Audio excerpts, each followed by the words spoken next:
20 нафар устодони донишгаҳи иқтисод ва савдои донишгоҳи давлатии тиҷоратии Тоҷикистон аз аттестатсия нагузаштанд. Дар ин бора ректори ин донишгоҳ Ҳомид Ҳошимзода зимни нишасти матбуотӣ ба рӯзноманигорон иттилоъ дод. Вай таъкид кард, ки дар аттестатсияи соли хониши 2021 252 нафар устодон иштирок намуданд.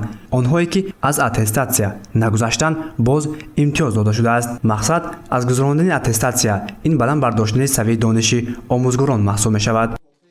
дар асоси таъсиси комиссияи босалоҳият аттестатсия эълон намудем. тарафти аттестатсия пеш аз оғози он вобаста ба вазифаҳои функсионалии устодону кормандон аллакай саволномаҳо тартиб дода шуда буд.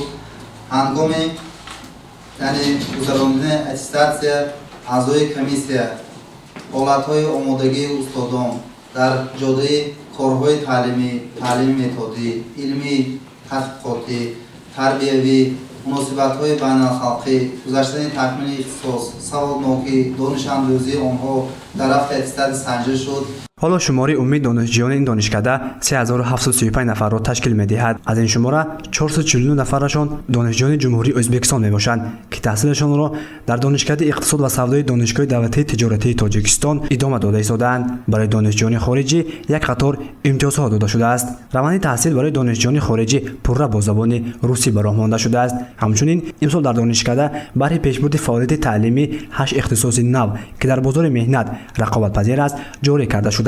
инҳо иқтисодиёти рақамӣ, омур, ҳуқуқи нақлиёт, муносибатҳои байналмилалӣ, веб дизайнер, дар графикии компютерӣ ва таъмини барномавии технологии иттилоотӣ мебошад. як нишондиҳандаи хубаш дар он аст ки анамин гурӯҳҳое ки мо таҳсил бо забони англис дорем аллакай талабот аз хориҷи кишвар ниҳоят зиёд ҳастанд. барои чӣ? барои он ки онҳо системаҳои иттилоотӣ медонанд, барои он ки онҳо аллакай забони англисӣ хуб медонанд, иқтисодиёти хуб медонанд. тамоми ташкилотҳои муассисаҳо аллакай аз курсҳои 3-4 аллакай тамомҳои ҳамин гулчин карда мегиранд. баъзешон ҳангоми сафар ба хориҷа барои бозомӯзӣ, барои таҳсил мераванд, гашта меоянд, баъд аз хат аллакай мераванд дар ҳамун давлатҳои хориҷа кор мекунанд. оғози соли таҳсили 2021-2022 бинои нави таълимии донишкада ба фаъолият оғоз кард. бинои мазкур аз 4 ошёна 35 синфхонаҳои таълимӣ иборат аст, ки барои 850 нафар донишҷӯён пешбинӣ шудааст. дар соли таҳсили 2021 маоши омӯзгорон низ 10% зиёд карда шуд. дар донишкада барои беҳтар намудани забондонии донишҷӯён курсҳои махсус ташкил карда шудааст. донишҷӯён метавонанд дар ин курсҳои омӯзишӣ забонҳои англисӣ, русӣ, хитоӣ ва олмониро омӯзанд.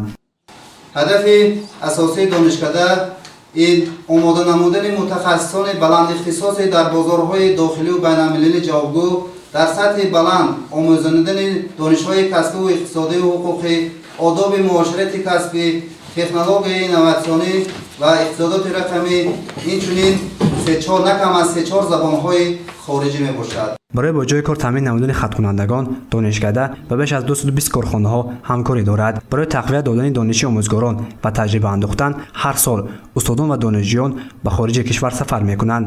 донишкада ҳамчунин бо зиёда аз 60 донишгоҳҳои олии ҷаҳон ҳамкорӣ дорад.